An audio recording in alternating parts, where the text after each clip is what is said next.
Well, hello there. Nice to see you. How you been? Maybe you're wondering why I have this phone pointed towards the ground. Well, other than to look at the nice, lovely details of the carpets, I'm just pointing it deliberately down just to do a slow turn up to the couch and show off one of the things I happened to get while I was shopping at Goodwill today. Yes, I was shopping at Goodwill for more things, and I happened to find a nice little item over here. Yes, this is what it looks like. It's a little mini 5-inch CRT color TV. This one by Magnavox. I happened to buy this for about 10 bucks, and yeah, I'm not sure if you can really tell. It's hard to tell from this phone here. And yeah, these are stuff for, like, changing the brightness, contrast, color, what have you. But if you look over this thing, this is in remarkably good shape for something that's about 20 years old. I mean, no real major scuffs or anything. Everything looks nice and that stuff. And the TV itself actually still works. But you may be asking yourself, why would I try to buy this particular thing when, at first glance, there really is not a use for it? I mean, obviously, because we're in the digital cutover now for TV channels, that this really doesn't have a purpose. But then you would look over to the side right here. Let me turn it over here. And you may notice that, if I get this to focus, there we go. This thing has audio and video components. So you could hook up anything like a VCR or even a DVD player if you wanted to, and actually, use it to your heart's content. But that's not what I'm going to use it for. If you know me, I'm a gamer at heart, and I figured, why not try to hook this up to one of my systems and play myself a couple of games? So I figured the best way to do this is to hook this up to one of my systems, and if we turn over here, this is on here. Let me turn this off real quick. Yes, I'm going to be hooking this up to this thing today. Most of you probably have no idea what this is, and only a few of you probably like, ooh, that's very nice. So let me break it down for you. This is a Sharp Twin Famicom. What is a Twin Famicom, you ask? Well, this, you would say, is the Japanese equivalent to the Nintendo Entertainment System. This plays the Japanese equivalent of the NES games, but it also plays what is known as Famicom Disk System games. And yes, they're actually diskette games that you just hook in there, pop in there, you play them, and yeah, pretty much. It's kind of weird that a console would have disc games and that stuff, but hey, what do I know? Well, for what I remember, it was moderately successful in Japan for a couple of years. So, and one of the problems that we could run into is that I have some NES games, and you can't really fit NES games in here because, let's take an example here. Batman the video game for the NES, one of my favorites. But yeah, you can't really fit this in here. It just doesn't fit. That's because the Japanese Famicom has a 60-pin cartridge in there, while the NES card uses 72. So instead, what we'll do is we're going to use this, an NES to FC adapter. So this will allow you to play NES games on a Famicom system. Because you see it does the 72 pins to the 60. So we're just going to pop this in here, if I can get it in. Oh dear, there we go. And then we'll pop the game in. Just get a little pressure in here. There we go. Yes, now we're ready to play Batman to our heart's content. So, before I hook anything up, I'm going to hook up the... Whoop, there we go. Hook up the AV cables. And normally for a Famicom, there are controllers in the back. And as you can see, here's one of the controllers right here. This one has, the standard D-pad start and select buttons and A and B, but it also has turbo buttons, which is kind of nifty. You may also notice that the wire's in a weird position. It comes from the side here. And another problem, these things are actually hardwired directly into the console. Now, while I could use this, I'm just going to use something different that hooks up to the side right here. I'll be using this. This is a Hudson NES joypad, which works pretty well. It's a little bit bigger than the standard NES pad, which is fine because it fits well in my hand.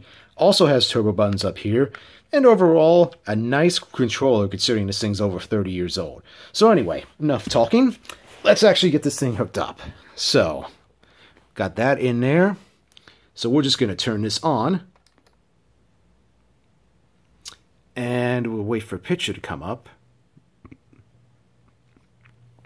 Yes. Standard garbled white screen of death. But we're not going to worry about that. I'm just going to switch this over here to video input.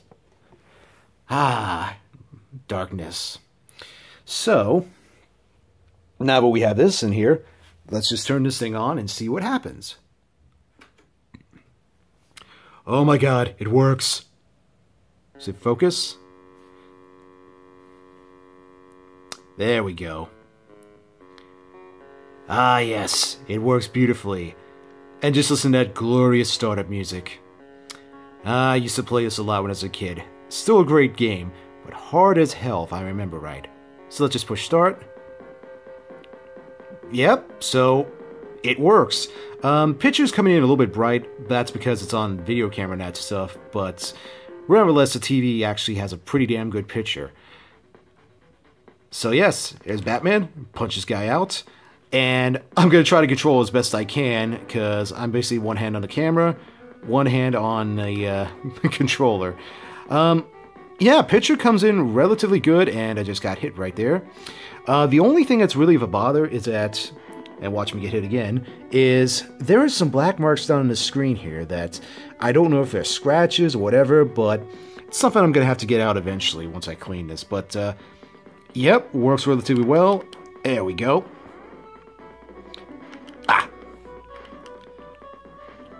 And I'm getting hit completely. It's kind of hard to control this with just one hand. Let's see. Let's just go kill ourselves. Alright, wait a minute. And he bursts into flames. Lovely. So yeah. It's a 5-inch TV, and it works. What more do you want? Actually, before I cut this out, turn this off here. I'm actually going to show off the actual Famicom disk system itself, because don't know if I'll ever get the chance to show it off again. So I'm going to be using this. This is the Japanese equivalent of Kid Icarus. So yeah, these games came in like a plastic case. And let me see if I can get this out here. Yes, Japanese floppy disk. Well, it's not really floppy, but you get the drift. It's standard floppy disk. So we'll just put that in here. And change this up here so it controls the disk system. And we're going to turn this on again. And we'll probably hear some... Actually, we're not going to hear a noise. In fact, I'll just show it over here. There we go. And yeah, you can hear the disk system kind of bit. It's a little bit loud when it loads. And there we go. It seems to work. Yep, that's one of the things with the disk system. It loads. There we go. Nice little tune. Oddly enough, I never really played this game because this game is pretty hard, but the opening music in the first stage is always kind of nice, so just press start. And loading again. Yes, this is something that happens a bit with a disk system game. So there we go. I guess your stage select kind of reminds me of Legend of Zelda. So we'll just pick just a couple characters. Start. And we'll start this game. And you may notice this message here. What this is saying is that you've got to turn it over to the B side for this thing to start. So yes, this thing has multiple sides per cartridge, so we're going to swap this, or it's going to swap it to the B side, and put that in. For loading screen of death. Not really death, though, because it's going to start up.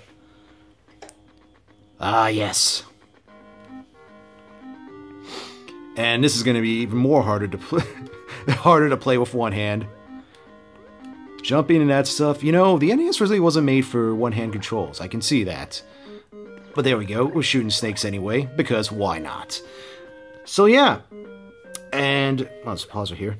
So yeah, this thing is actually kind of nice. Be a little bit better once I get some of the nicks and scuffs off the screen, but oh, sorry there. But yeah, it's a 5-inch monitor that I got for $10, and it works good. So let's turn this off here. What am I going to be using this for? I really have no idea, but it's just something I can have. Basically saying it's like, you know, if I just wanted to play something on a small TV, or if I'm out somewhere, or hell, if you have like a hotel stay and I just want to bring, you know, NES with me and just have like a little TV with me, I can do that. So yeah, it's kind of nostalgic because I remember having one of these and, you know, having watched TV and that stuff. Of course, mine was a black and white TV and this one's in color, so kind of wish I had that, but whatever. But yeah, this is, that's basically my newest addition to the lineup of TVs I have. A little mini CRT TV that works a treat, and I can't really complain. So yeah, I'm just going to end it right here, and good night, folks.